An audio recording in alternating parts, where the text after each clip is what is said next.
Good morning students. तो देखो हमने लास्ट वीडियो में क्या देखा था कि हम पढ़ रहे थे ह्यूमन रेस्पिरेटरी सिस्टम पढ़ रहे थे। तो लास्ट वीडियो में हमने देखा कि जो ह्यूमन रेस्पिरेटरी सिस्टम है उनको हमने 3 भागों में डिवाइड किया था। तो 3 भाग कौन कौन से थे, जैसे upper respiratory system, lower respiratory system and respiratory muscles. इन 3 भागों में हमने उनको डिवाइड किया था। तो हमने पढ़ा कि अपर रेस्पिरेटरी सिस्टम,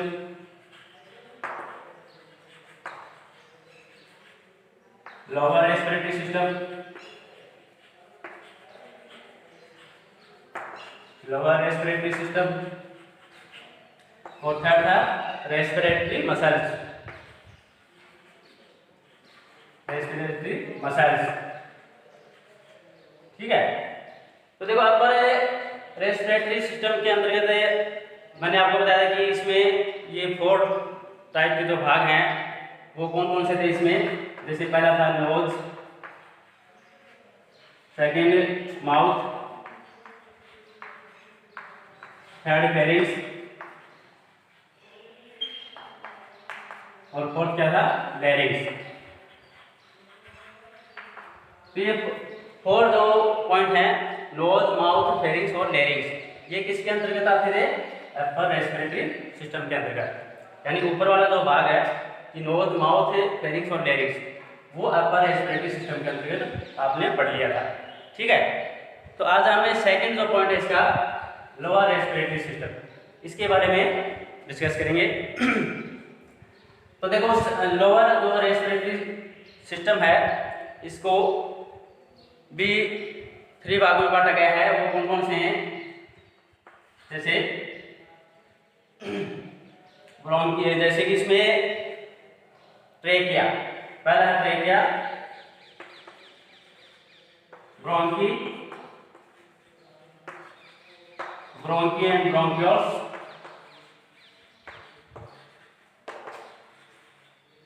पहला है trachea, bronchi and bronchioles and third है लंग्स। तो यह है लोअर रेस्पिरेटरी सिस्टम के अंतर्गत ट्रेकिया, ब्रोंकी एंड ब्रोंकियोल्स और लंग्स। तो देखो हमने एक डायग्राम बनाया था रेस्पिरेटरी सिस्टम का। तो जैसे यहाँ से हमने इस प्रकार कुछ बनाया था, इस प्रकार एक ट्यूब बनाई थी हमने। तो उस ट्यूब के अंदर देखो इस प्रकार के छल्ले से बनाए थे। ठीक है। तो ये इसको हमने क्या नाम दिया था, ट्रेकिया।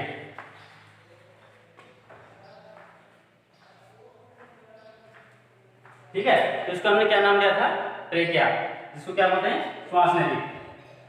अब देखो ये जो ट्रेकिया है कि it is nearly 5 inch long tube है, यानी लगभग 5 इंच लंबी एक ट्यूब है, नली स्ट्रक्चर है, ट्यूब है। तो आगे जाकर क्या हो जाती है, फिर 2 भागों में अपने जो लंग्स हैं उनमें अलग अलग गिर जाती है इस प्रकार। ठीक है। यानी ये इस प्रकार दोनों में अलग अलग बढ़ जाती है, इसमें डिवाइड हो जाती है आगे लंग्स में जाकर। तो it is 5 inch long tube which is made of C shaped hyaline cartilage. तो देखो trachea,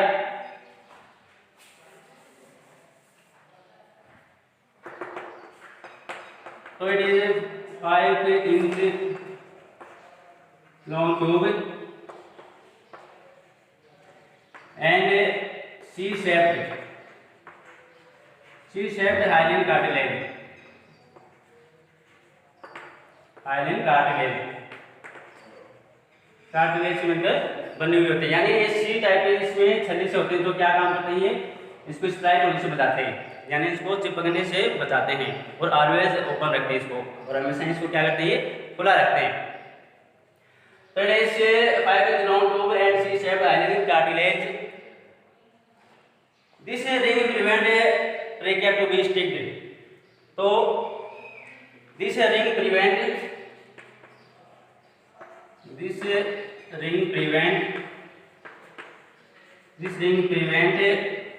trachea split and always open, यानी ये जो सी शेप के जो हाइलिंग कार्टिलेज हैं, जो प्लास्टिक जो छल्ले हैं जिसको बोलते हैं, तो ये क्या करते हैं, इनको पिचकने से रोकते हैं और इनको आले जो है हमेशा इनको खुला रखते हैं, जिससे क्या हो जाए जो एयर जो इसके अंदर एयर एंटर करेगी वो आसानी से लंग्स के अंदर चली जाए। ठीक है, जो एयर है वो आसानी से इसके अंदर चली जाए। अब ये ट्रेकिया के अंदर क्या होते हैं, उसमें कुछ म्यूकस वगैरह है वो सेक्रेट करती है ट्रेकिया भी। तो उसमें क्या होता है, जैसे एयर है इसके अंदर एंटर करेगी तो एयर के अंदर जो भी पोलन ग्रेन वगैरह है, जो डस्ट वगैरह पार्टिकल्स हैं, उनको वो चिपका लेती है और अंदर है वो एकदम प्योर जो एयर है वो अपने लंग्स के अंदर आती है। ठीक है, तो trachea is divided into two parts. Trachea वो कितने भागों में डिवाइड हो जाती है आगे जाकर, टू पार्ट्स में।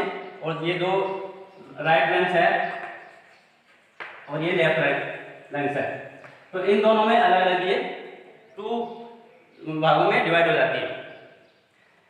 तो and enter the lungs of perspective side, this branches are now as a primary branch. तो इनको हम क्या बोलते हैं, प्राइमरी ब्रांच। ये क्या है, प्राइमरी ब्रांच। यानी ये जो दो भागों में बढ़ गई आगे जाकर ये ट्रेकिया, उसको हम बोलेंगे प्राइमरी ब्रांच। ठीक है, अब देखो आगे जो प्राइमरी ब्रांच है ये कुछ सेकेंडरी ब्रांचों में बढ़ जाती है। सेकेंडरी ब्रांच है वो टर्टियरी ब्रांच में बढ़ जाती है। टर्टियरी ब्रांच है वो आगे ब्रोंकियोल्स में बढ़ जाती है, यानी जो श्वसनीय एवं जो श्वसनिकाएं होती हैं उनमें बढ़ जाती हैं। तो ये हो गया ट्रेकिया। दूसरा देखो ब्रोंकिया ब्रोंकियोल्स। तो लोअर रेस्पिरेटरी सिस्टम जो सिस्टम है उसका दूसरा जो पार्ट है वो क्या है, ब्रोंकिया एंड ब्रोंकियोल्स। तो इसमें सेकंड पार्ट इसका ब्रोंकी एंड ब्रोंकियोल्स।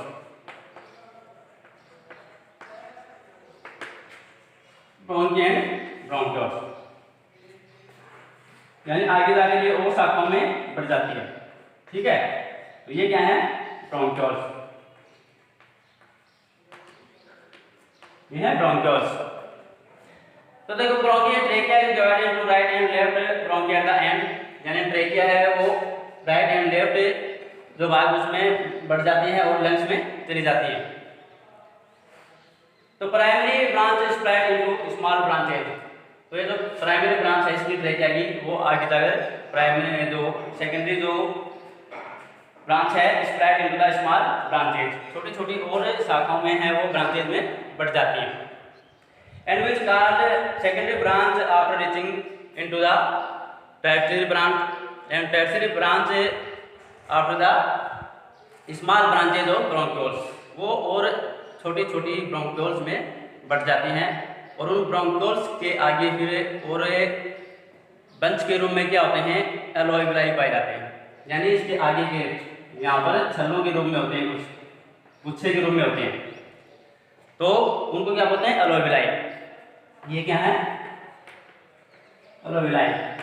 यानी जो लंग्स के अंदर जो एयर है वो ट्रेकिया के जरिए जो एयर लंग्स के अंदर आई है वो आगे ब्रोंकियोल से होकर ब्रोंकियोल्स में जाएंगे, ब्रोंकियोल से फिर वो किस में चले जाते हैं, आगे एल्वेओलाई में चले जाते हैं। यहाँ पर फिर इनका क्या होता है, एक्सचेंज होता है, गैसों का एक्सचेंज होता है।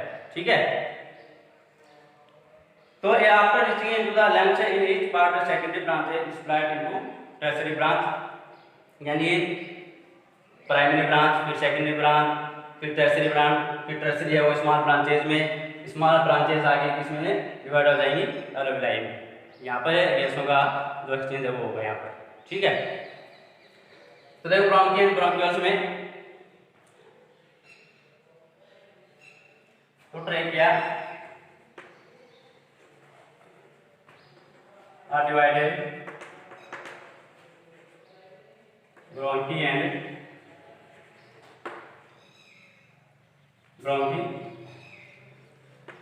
and bronchi divided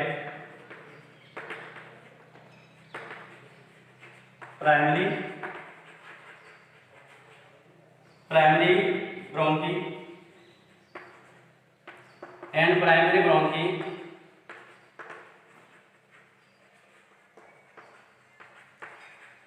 divided divided secondary bronchi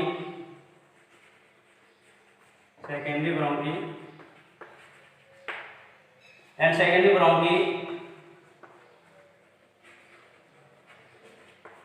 bronchi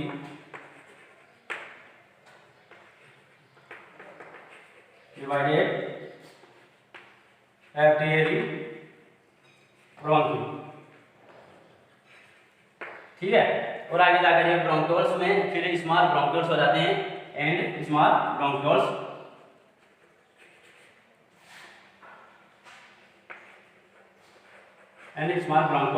और इन्हें जो छोटे छोटे जो ब्रोंक्यूल्स हैं आगे अलग में डिवाइड हो जाते हैं। अब देखो अगला है लंग्स। थर्ड जो इसका पार्ट है कौन सा है? लंग्स। तो हमने दो इसके पार्ट्स पढ़ लिए, ट्रेकिया पढ़ लिया और ब्रोंकी एंड ब्रोंक्यूल्स। अब देखो लंग्स थर्ड, लंग्स यानी फेफड़े।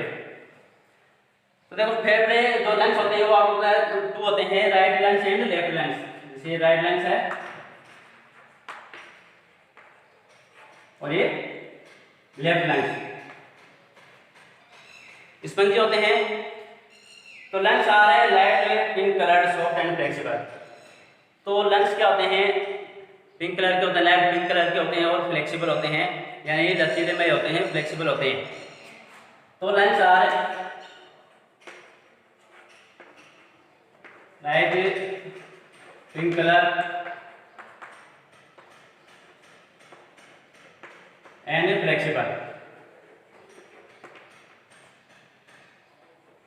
फ्लेक्सिबल होते हैं। ठीक है, और संख्या में कितने होते हैं? नंबर कितने होते हैं इनकी? 2। और संख्या में कितने होते हैं? 2 होते हैं।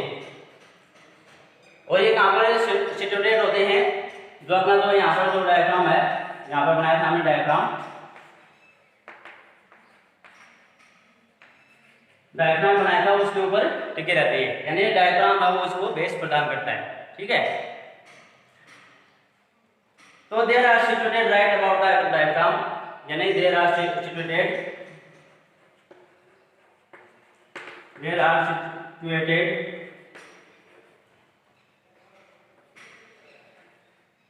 डायग्राम, यानी डायग्राम के ऊपर स्थित होते हैं। अब देखो ये जो लंग्स है, राइट साइड का जो लंग्स है, ये 3 लोब्स में डिवाइड होता है, यानी 3 पालियों में विभक्त होता है इस प्रकार। ठीक है, इसमें जबकि ये कितने में होता है? 2 पालियों में डिवाइड होता है। ये 3 लोब्स में डिवाइड होता है, जबकि ये 2 लोब्स में डिवाइड होता है। अब देखो जो लंग्स होते हैं, वो जो मेल के जो लंग्स होते हैं वो फीमेल लंग्स की बजाय क्या होते हैं? हेवियर होते हैं, थोड़े भारी होते हैं। तो देखो कि lungs are made up of numerous bronchi, alveoli, blood vessels, यानी जो लंग्स है वो किससे मिलकर बने हुए होते हैं? एल्वेओलाई है, लिम्फ वेसल्स है, ब्लड वेसल्स है, of many branches.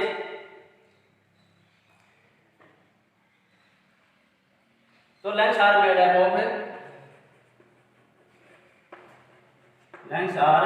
Of blood vessels,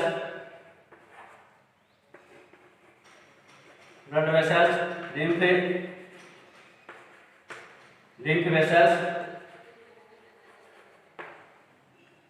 तो लंग्स है वो ब्लड वेसल्स है, लिम्फ वेसल्स है, नर्वस सेल्स है, इनसे मिलकर बना होता है। And flexible fibre membrane and many cells. Flexible fibres membrane, इनसे मिलकर लंग्स वो बना होता है। अब right lungs is shorter in length, यानी जो राइट जो लंग्स है वो थोड़ा छोटा होता है बजाय किसके? लेफ्ट लंग्स के बजाय, यानी right lungs are shorter than left lungs. जो राइट लंग्स है वो लेफ्ट लंग्स की बजाय थोड़ा छोटा होता है। And left lungs is split into 2 lobes. Left जो लंग्स आपको बताया था स्प्लाइड, यानी 2 लोब्स में स्प्लाइड होता है, जबकि राइट जो लंग्स है वो 3 लोब्स में स्प्लाइड होता है, यानी 3 इस भागों में होता है ये, और ये कितने में होता है? 2 में होता है। अब देखो each lungs made of spongy tissues, प्रत्येक जो लंग्स है वो कुछ स्पंजी मतलब मास्टर जो टिश्यूज हैं उनसे मिलकर बना हुआ होता है, ठीक है। यानी each lungs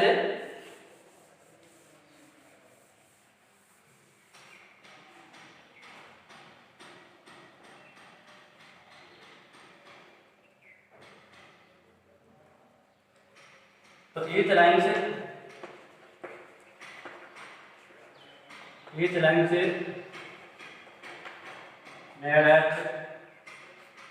lungs made up of spongy tissue, spongy tissue यानी कुछ स्पंजी टिश्यू से मिलकर बना होता है। और इसके अंदर फिर क्या होते हैं, एलोविलाई होती है।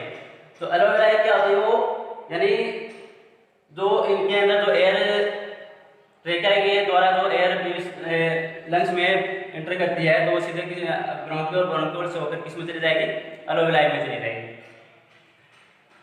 तो alveoli is a cup shaped structure which is found at the last end of the terminal of bronchioles. तो एलोविलाई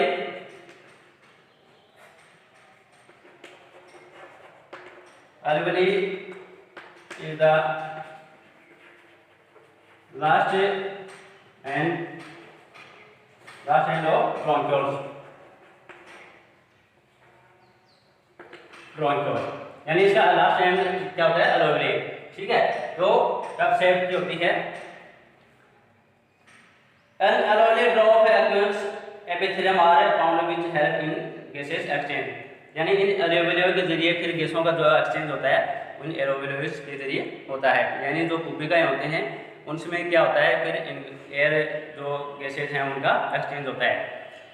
अब देखो जो डायफ्राम है वो क्या काम करता है, आपको बताया था कि डायफ्राम इसको बेस प्रदान करता है। एंड जैसे ही एयर ट्रेका के अंदर आएगी तो इन ब्रोंकियो से होते हुए ब्रोंकियल्स में जाएगी, ब्रोंकियल से फिर एलोविलाई में जाएगी। और ये एंटर कैसे करती है, जैसे डायफ्राम क्या होता है, कंस्ट्रक्शन होता है, यानी जब इसका शिथिलन होता है, यानी जैसे ये नीचे की ओर होता है तो एयर इसके अंदर एंटर करेगी। लेकिन जब जैसे ही डायफ्राम रिलैक्स अवस्था में आ जाता है तो रिलैक्स अवस्था में आ जाते ही वो जो ऑक्सीजन है, जो एयर है, वो एग्जिट हो जाती है अपनी बॉडी से, ठीक है। तो अगला है, ये इसके तीन पार्ट्स हो गए, यानी ट्रेकिया हो गया, ब्रोंकियल ब्रोंकियल्स हो गया और लंग्स हो गया। अब देखो थर्ड जो इसका पार्ट है वो कौन सा था,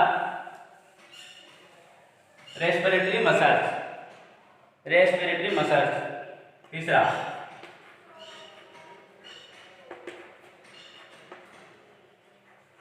रेस्पिरेटरी मसल्स, ठीक है, यानी श्वसन मांसपेशियां। तो रेस्पिरेटरी मसल्स के अंदर डायफ्राम है वो आते हैं, कुछ मसल्स होती हैं लंग्स के अंदर जो क्या काम करते हैं, रेस्पिरेशन का काम करते हैं। तो मसल जैसे कि एक स्केलेटनी मसल्स जो होती है वो डायफ्राम होती है, तो ये भी क्या है, इसके कॉन्ट्रैक्शन एंड रिलैक्सेशन से ही क्या है, एयर है वो इस ट्रेकिया के अंदर एंटर करती है। तो देखो some muscles are required for gases exchange, तो सम मसल्स आर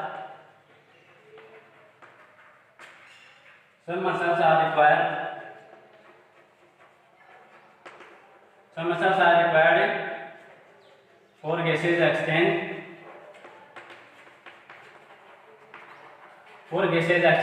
यानी कुछ गैसों के एक्सचेंज के लिए कुछ मसल्स हैं वो आवश्यक होती हैं, रिक्वायर्ड होती हैं। These muscles help in exchanging and inhaling, और ये मसल्स क्या करेंगे, यानी एयर को निकालने का और अंदर लाने का और बाहर निकालने का काम करेंगे। तो these muscles are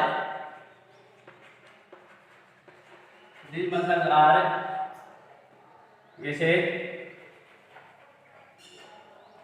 enhance inhaling and exhalation,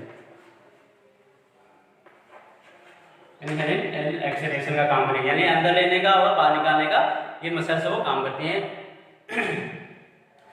तो देखो mainly diaphragm is responsible for respiration, तो आपको बताते हैं मेनली जो रेस्पॉन्सिबल जो मसल्स है वो कौन सी है, डायफ्राम, यानी मेनली जो रेस्पॉन्सिबल जो मसल्स है वो कौन सी है, डायफ्राम।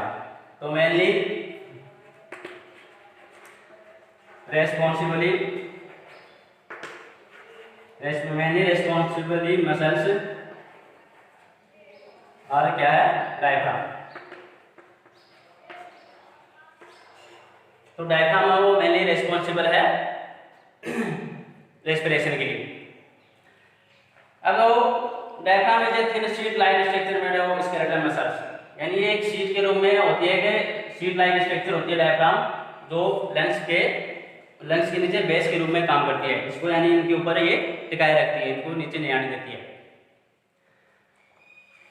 तो diaphragm air by construction of diaphragm air enter into the lungs, यानी जब ये जो डायफ्राम है इनमें कंस्ट्रक्शन होगा, यानी जब इनमें सिग्नल होगा नीचे की ओर आएंगे तो एयर है वो इसके अंदर प्रवेश कर जाएगी, यानी एंटर कर जाएगी।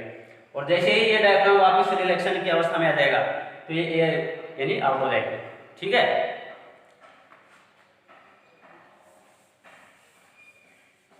तो देखो आगे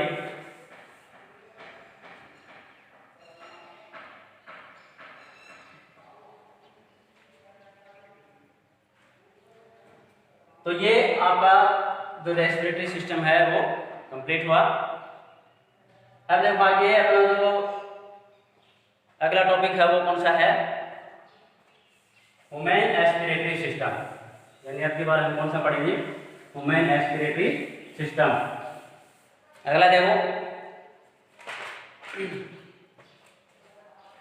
एस्पिरेटरी सिस्टम, तो अगला टॉपिक अब हम पढ़ेंगे एस्पिरेटरी सिस्टम। पहले की क्लासों में आपको बताया था कि ह्यूमन जो सिस्टम है वो कई सिस्टमों से मिलकर बना होता है, जैसे कि रेस्पिरेटरी सिस्टम है, डाइजेस्टिव सिस्टम है, सर्कुलेटरी ब्लड सर्कुलेशन सिस्टम है, रिप्रोडक्टिव सिस्टम है। तो अगला भाग कौन सा है, एस्पिरेटरी सिस्टम यानी उत्सर्जन तंत्र। तो एस्पिरेटरी सिस्टम क्या होता है कि ऑल ऑर्गेनिज्म में have many excretes in our body, कि कुछ जो जीव हैं, सभी प्रकार के जो जीव हैं उनकी बॉडी के अंदर क्या होते हैं, कुछ वेस्ट मटेरियल्स होते हैं। तो उन वेस्ट मटेरियल्स को बाहर निकालने की हमें आवश्यकता होती है, क्योंकि अगर वो अंदर रहेंगे तो क्या काम करेंगे, वो भोजन का काम करते हैं। इसलिए all organism to excrete in waste materials in our body, तो इट्स कॉल्ड एस्पिरेटरी सिस्टम। यानी शरीर से बाहर अपशिष्ट जो पदार्थ होते हैं, वेस्ट जो मटेरियल्स हैं, वो शरीर से बाहर निकालने के लिए हम क्या बोलेंगे, एस्पिरेटरी सिस्टम यानी उत्सर्जन तंत्र उसको बोलते हैं। ठीक है, तो अगला टॉपिक है अपना एस्पिरेटरी सिस्टम है।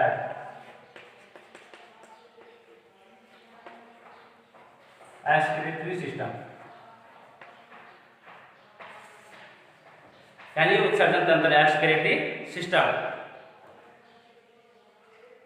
तो देखो respiratory system means removal of waste material.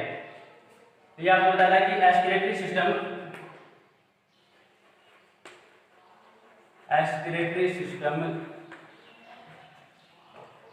Removal of waste material,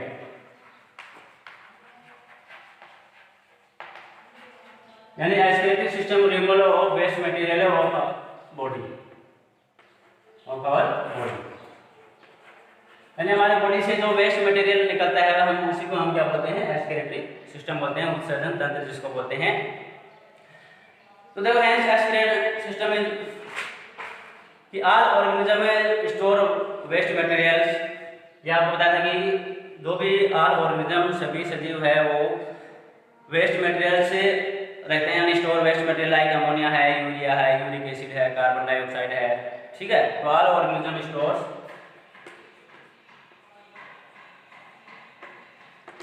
all organism store waste material,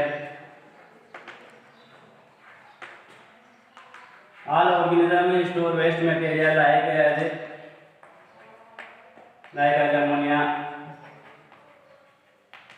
ammonia है, urea, uric acid, carbon dioxide,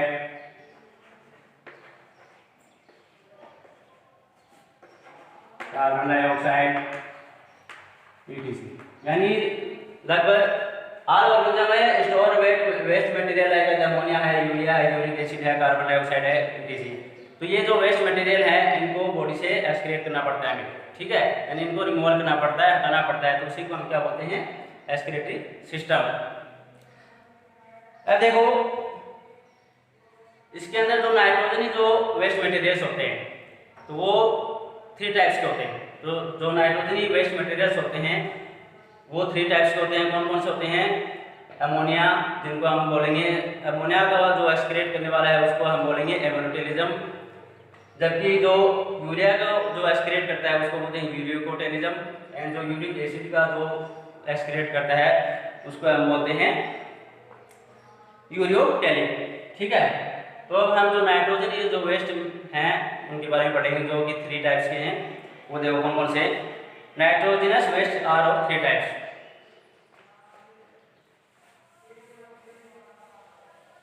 अब फिर हम इसका डायग्राम, इसके नाइट्रोजन जो वेस्ट मटेरियल है उनके पढ़ने के बाद में एक्सक्रीटरी सिस्टम का डायग्राम बनाएंगे और उस डायग्राम से हम इसके जो भी पार्ट्स हैं उसको एक एक करके उनको हम डिस्क्राइब करेंगे। अब देखो नाइट्रोजनी वेस्ट मटेरियल,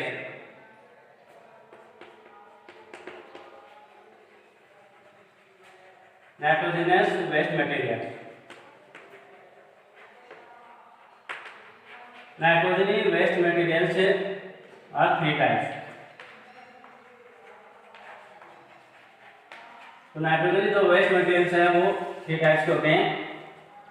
पहला है अमोनिया, अमोनिया, दूसरा है यूरिया और तीसरा है यूरिक एसिड, यूरिक एसिड। यानी 3 टाइप्स के जो नाइट्रोजन जो वेस्ट मटेरियल्स हैं वो 3 टाइप्स के हैं, अमोनिया, यूरिया और यूरिक एसिड। तो पहला हम पढ़ेंगे अमोनिया। तो अमोनिया देखो जो कि excretion of ammonia is accompanied by ammonotelism. ये आपको पहले बता दिया था कि जो अमोनिया को जो एक्सक्रीट करता है उसको हम क्या बोलेंगे? एमोनोटेलिज्म। ठीक है, यानी एमोनोटेलिज्म उसको बोलते हैं। इसके एग्जांपल कौन कौन से हैं? जैसे बोनीफिशेज हैं, एम्फीबियंस है, वो इसके एग्जांपल हैं। यानी वो क्या काम करते हैं? नाइट्रोजन जो अमोनिया है उसको, नाइट्रोजन को किस में चेंज करते हैं? अमोनिया में चेंज कर देते हैं। ठीक है, और उसको हम क्या बोलते हैं? एमोनोटेलिज्म। तो excretion of ammonia,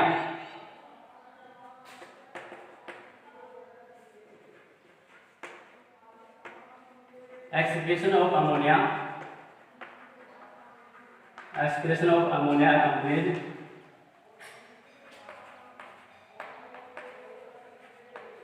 excretion of ammonia accomplished by ammonotelism, by एमोनोटेलिज्म।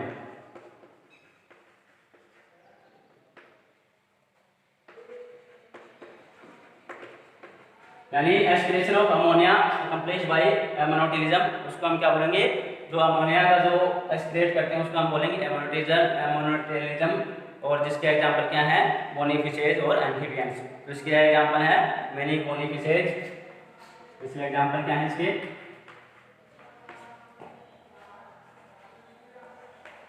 Many बोनीफिशेज, amphibians,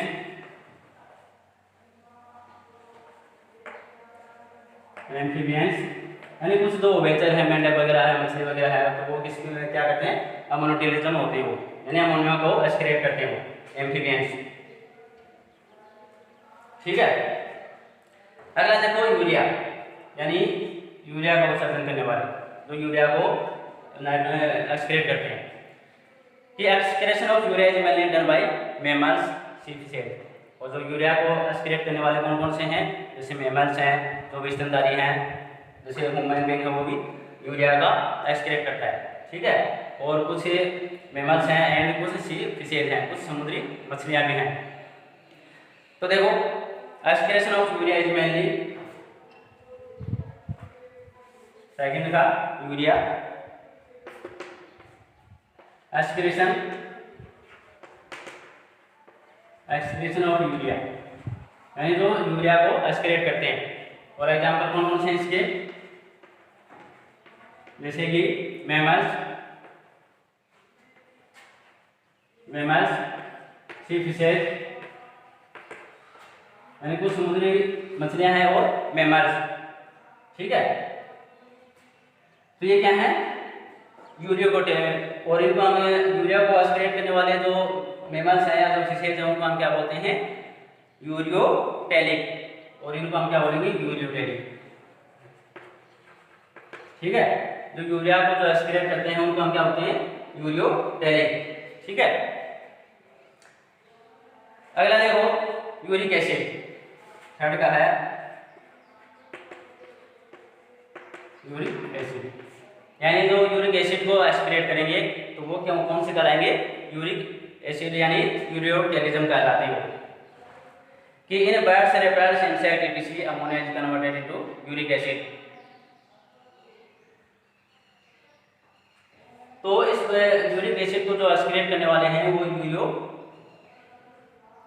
वो क्या कहलाते हैं, यूरियोटेरिक कहलाते हैं।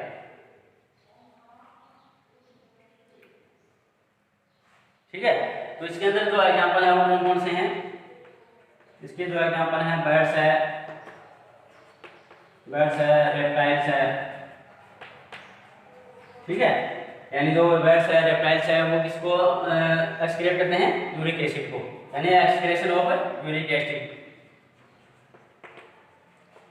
एक्सक्रीशन ऑफ यूरिक एसिड, यानी वो अमोनिया को किसमें कन्वर्ट कर देते हैं, यूरिक एसिड में बदल देते हैं। तो वो कौन कौन से हैं, बर्ड्स है, रेप्टाइल्स है etc। ठीक है,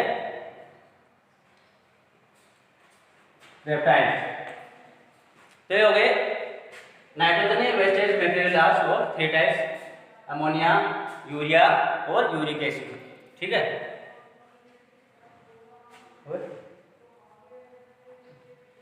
तो देखो आगे अब हम पढ़ेंगे एस्पिरेटरी सिस्टम।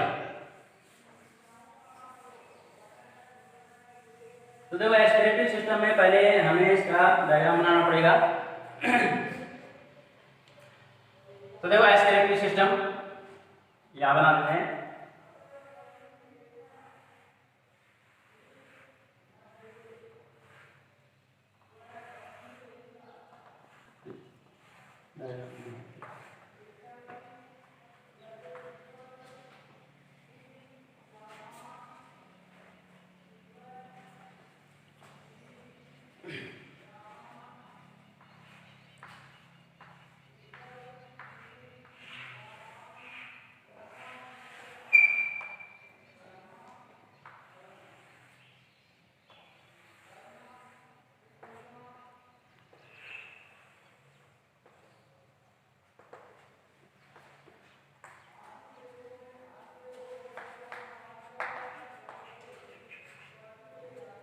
यह है kidney, renal artery,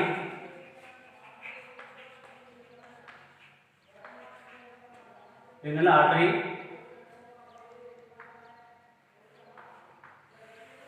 renal vein, ureter, urinary bladder,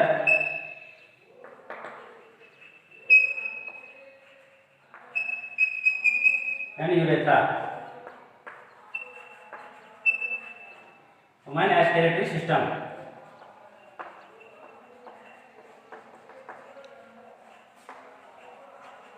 human respiratory system। तो देखो ह्यूमन एस्पिरेटरी सिस्टम के अंदर मेनली तो क्या होते हैं, किडनी है वो भाग लेते हैं। तो इसमें जैसे एक दो किडनी होते हैं, एक यूरेटर होता है, यूरिनरी ब्लैडर होता है और यूरेथ्रा होता है, ये मेनली इसमें भाग लेते हैं। तो आज हम इतना ही पढ़ेंगे, इस डायग्राम को डिस्क्राइब हम अगले वीडियो में नेक्स्ट क्लास में करेंगे।